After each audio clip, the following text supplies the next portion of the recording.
Hi, welcome back. So today in this video we are going to discuss the next category, which is F60 to F69 of ICD 10. So basically अभी last के कुछ videos में we were discussing ICD के जो भी categories हैं, जो भी क्लासिफिकेशंस हैं of disorders. So we were discussing those and last time हमने F50 टू F59 तक कंप्लीट कर लिया था.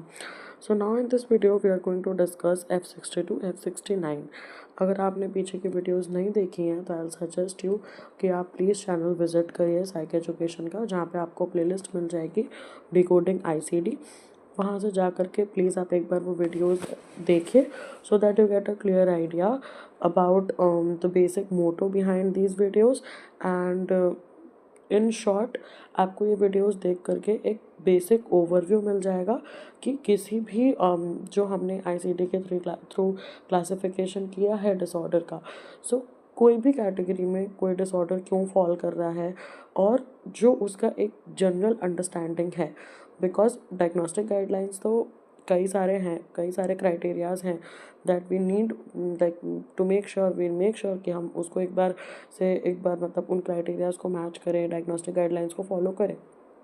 बट इस वीडियो का सोल पर्पस ये है कि एजुकेशन के लिए, आपके नॉलेज के लिए आपको ये एक बेसिक अंडरस्टैंडिंग होनी चाहिए कि किसी भी एक क्लासिफिकेशन के लिए, जैसे अगर हमने F50 टू 59 डिसऑर्डर्स बोला, तो आपको क्या एक बेसिक आइडिया समझ में आता है कि अच्छा इसमें जो डिसऑर्डर्स फॉल करते हैं, इस कैटेगरी में जो डिसऑर्डर्स आते हैं वो कौन कौन से हैं, या उनके पीछे का एक बेसिक अंडरस्टैंडिंग क्या है. So by far we have discussed all these disorders and मैंने जो भी सबसे ईजीएस्ट सिंपलेस्ट एक्सप्लेनेशन हो सकता था वो आपके सामने लाने की कोशिश की है.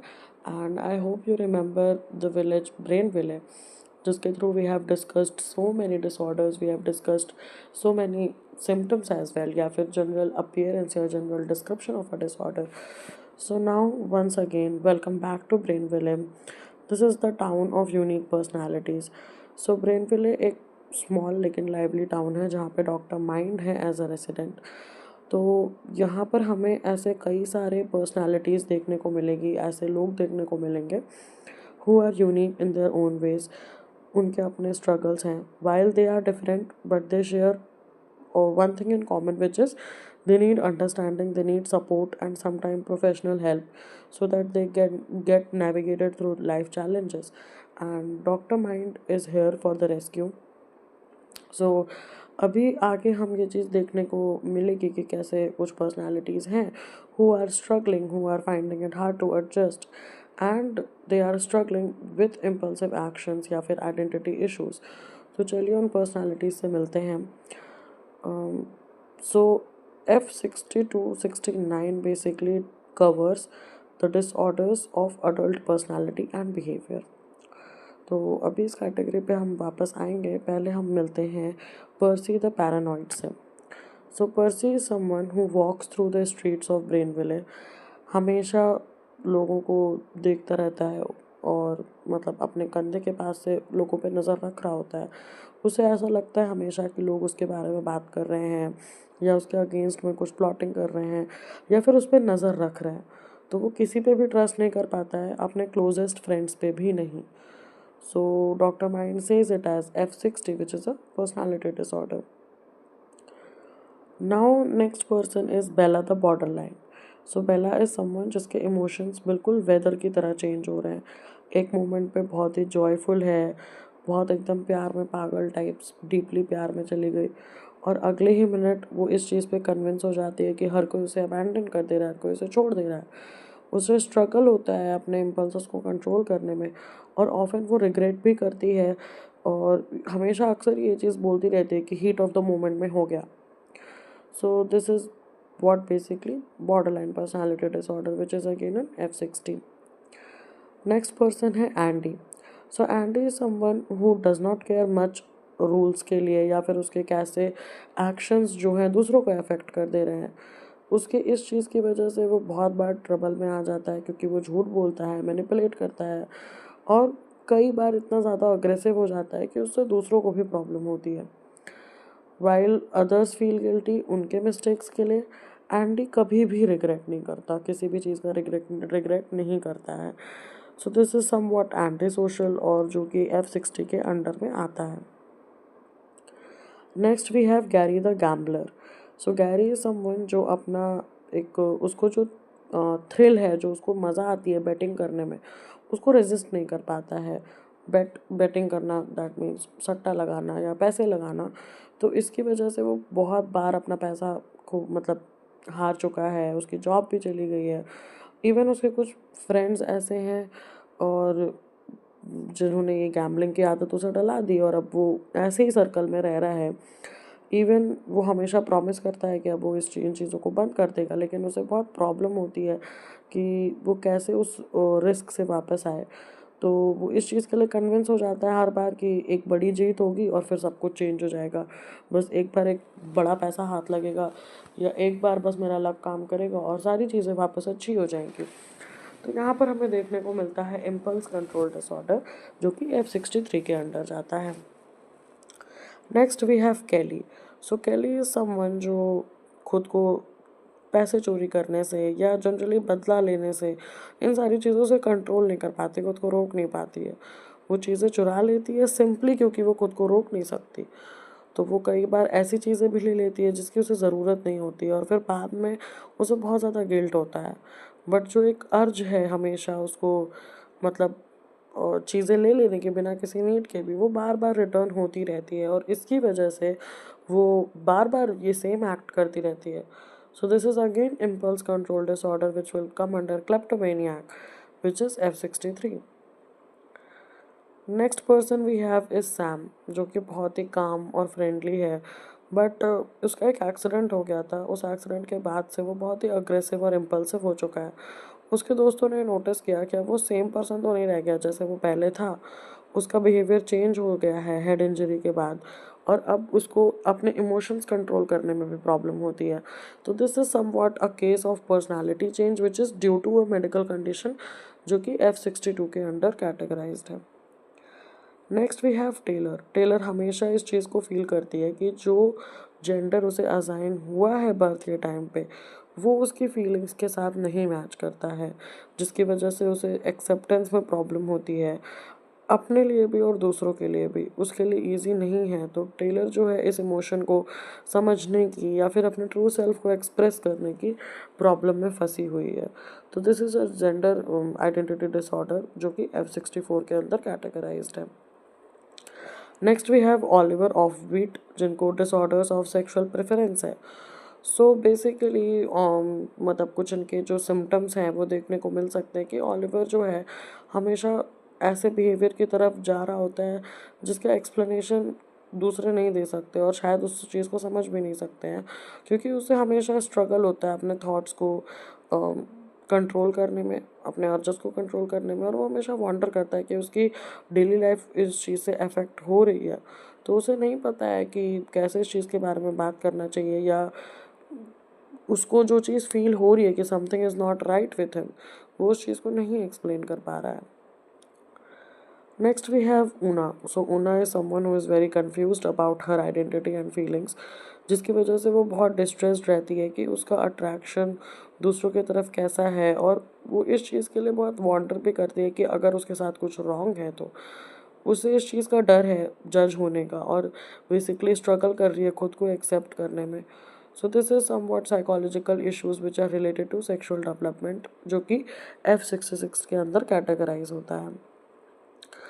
At last we have Mia, जो कि किसी भी कैटेगरी में नहीं फिट हो पा रही है because something is there which is wrong और which is unusual with her thoughts, emotions and actions. But उसे बहुत प्रॉब्लम हो रही है, बहुत परेशानी हो रही है अपने इमोशंस को, अपने एक्शंस और थॉट्स को समझने में, और उसे नहीं पता है कि वो ऐसा क्यों एक्ट कर रही है। सो अभी क्योंकि वो किसी कैटेगरी में नहीं फिट हो रही है and we don't have enough information, so we'll keep it under as unspecified personality disorder which is F69। So Brainville के कैरेक्टर्स से तो आपने मिल लिया, अब चलिए वापस आते हैं अपनी ICT पे। और इसका जो कैटेगराइजेशन है उसको समझने की कोशिश करते हैं। F60 से 69 में वो डिसऑर्डर्स आते हैं जो कि अडल्ट पर्सनालिटी और बिहेवियर से रिलेटेड है। सो इस कैटेगरी में वो लॉन्ग टर्म पैटर्न्स आते हैं ऑफ थिंकिंग, फीलिंग, बिहेविंग, जो कि बहुत ज़्यादा डिफरेंट है with what is expected in a society. और ये पैटर्न्स की वजह से बहुत ही डिस्ट्रेस हो रहा है, रिलेशनशिप, वर्क, डेली लाइफ, हर जगह ही प्रॉब्लम हो रही है। तो पर्सन की जो डेली फंक्शनिंग है वो इम्पैक्ट हो रही है। सो F60 पे हमारे पास है स्पेसिफिक पर्सनालिटी डिसऑर्डर। जैसा कि हमने बात किया कि personality disorders long term patterns हैं ऑफ बिहेवियर और इनर एक्सपीरियंसेस के, जो कि रिजिड है और अनहेल्दी है, जो कि पर्सन क्या चीज़ सोचता है about them selves, about others, या वो कैसे पूरे वर्ल्ड से रिलेट कर रहा है, इन सारी चीज़ों को अफेक्ट करता है। सो F60.0 इस पैरानॉइड पर्सनालिटी डिसऑर्डर, जैसा कि मैंने आपको पहले भी वीडियोस में बताया था कि F60 पे तो वो कैटेगरी आ गई, वो क्लास आ गया, उसके बाद डेसिमल लगा करके हम जो पॉइंट लिखते हैं, इधर वो हमें टाइप बताता है या तो हमें सीवियरिटी बताता है। अब यहाँ पे केस में वी हैव टाइप, जो कि F60.0 एक टाइप को बता रहा है, which is paranoid personality disorder. यानी कि एक ऐसा पर्सन जो कि बहुत सस्पिशियस होता है दूसरों को लेकर के, उसे हमेशा ऐसा लगता है कि उसे धोखा दिया जा रहा है या उसे चोट पहुंचाए जाने की कोशिश की जा रही है या उसे हार्म किया जा रहा है। Next we have F60.1 which is schizoid personality disorder. यहाँ पर एक पर्सन हमेशा प्रेफर करता है कि वो अलोन या अकेला रहे, बहुत ज़्यादा इमोशंस नहीं शो करता है, क्लोज रिलेशनशिप्स को अवॉइड करता है। नेक्स्ट वी हैव डिसोशल और anti social personality disorder which is F60.2। यानी कि एक पर्सन सोशल रूल्स को इग्नोर करेगा और उसे उस चीज़ की कोई गिल्ट भी नहीं होगी, और वो इस हद तक होता है कि वो दूसरों को हार्म करने लग जाए without any guilt, without any feeling of guilt. F60.3 is emotionally unstable या फिर बॉर्डरलाइन पर्सनालिटी डिसऑर्डर। सो एक पर्सन इंटेंस इमोशंस फील करता है, उसके रिलेशनशिप्स अनस्टेबल हो जाती हैं, बिहेवियर काफ़ी इम्पल्सिव होता है और उसे हमेशा इस बात का डर होता है कि लोग उसे अकेला छोड़ देंगे। F60.4 is histrionic personality disorder, जो कि पर्सन अक्सर सीख कर रहे होते हैं कॉन्स्टेंट अटेंशन, ओवरली इमोशनल होते हैं और हमेशा ये दूसरों के वैलिडेशन के, दूसरों के अप्रूवल के लिए क्रेव कर रहे हैं।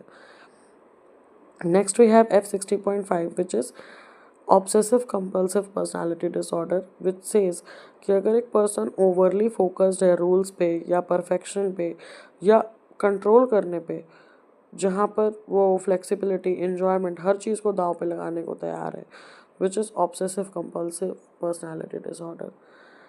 Next at F60.6 we have anxious avoidant personality disorder, जहाँ पर एक पर्सन फियर करता है रिजेक्शन को, सो मच सो कि वो लोग सोशल सिचुएशंस में ही जाना अवॉइड कर देते हैं।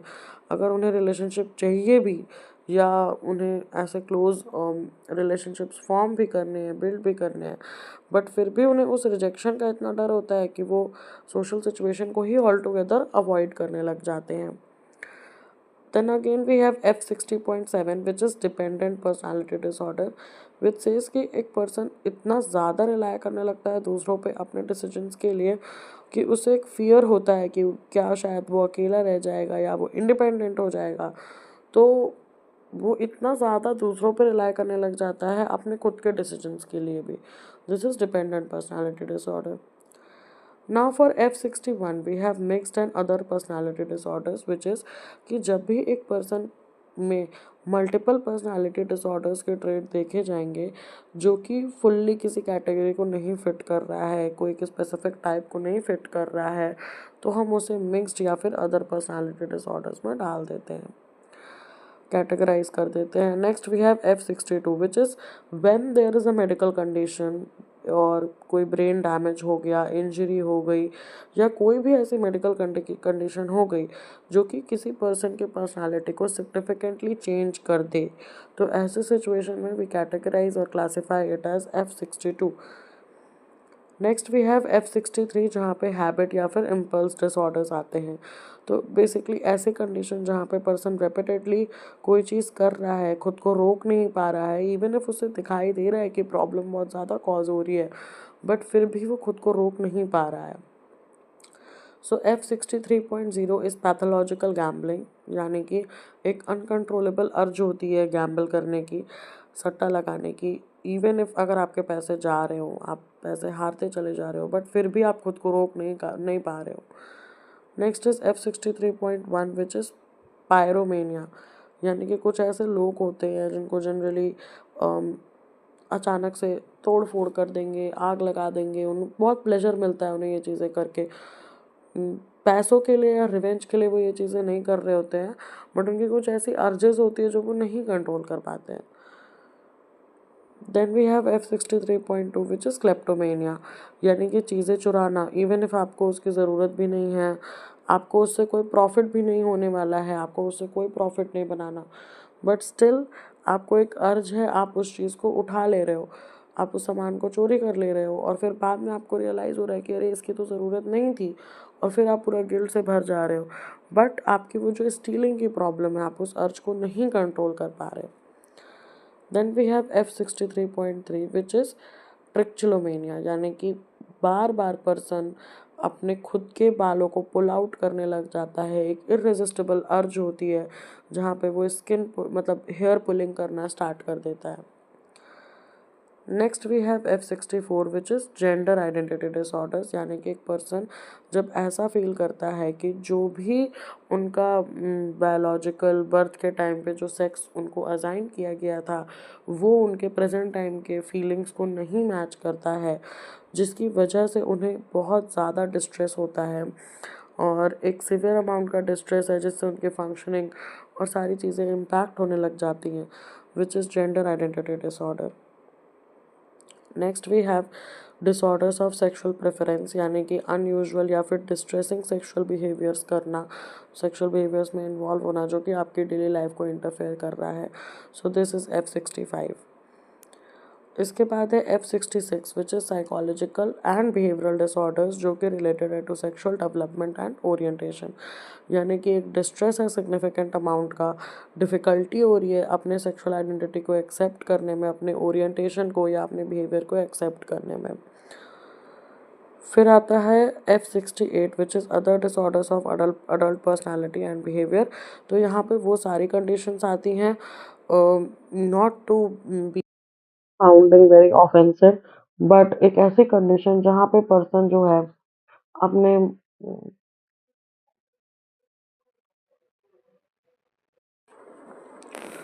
जहाँ पर पर्सन जो है, not to sound offensive, but कभी कभार ऐसा होता है कि people do exaggerate their symptoms या फिर फेक सिम्टम्स बताते हैं फॉर एनी सच अटेंशन या फिर personal gain.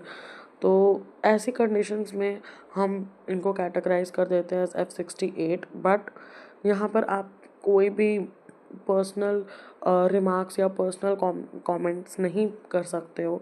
As a psychologist आपको काफ़ी सारी चीज़ें एक बार मतलब गो थ्रू करनी होती है, बहुत ही रिफाइंड केस हिस्ट्री करनी पड़ती है और बहुत ही सारे टेस्ट्स वगैरह भी लगाने पड़ते हैं। आप ऐसे सिर्फ अपने पर्सनल जजमेंट के बेसिस पे नहीं असाइन कर सकते कि अच्छा this person is like telling fake symptoms या फिर वो एग्जैजरेट कर रहा है। तो इस बेसिस पे आप F68 पर नहीं डालोगे। Of course there are diagnostic guidelines जिसके लिए आपको कुछ बेसिक क्राइटेरियाज मीट करने होंगे।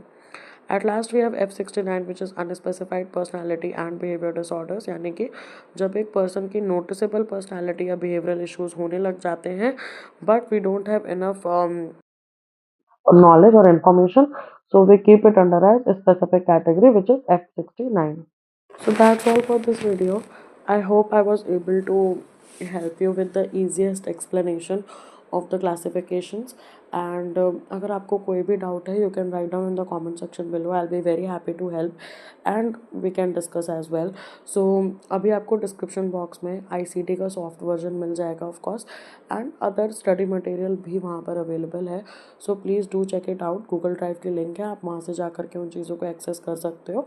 एंड मिलते हैं नेक्स्ट वीडियो में we are going to discuss the next categories. So thank you so much for watching. Please do subscribe.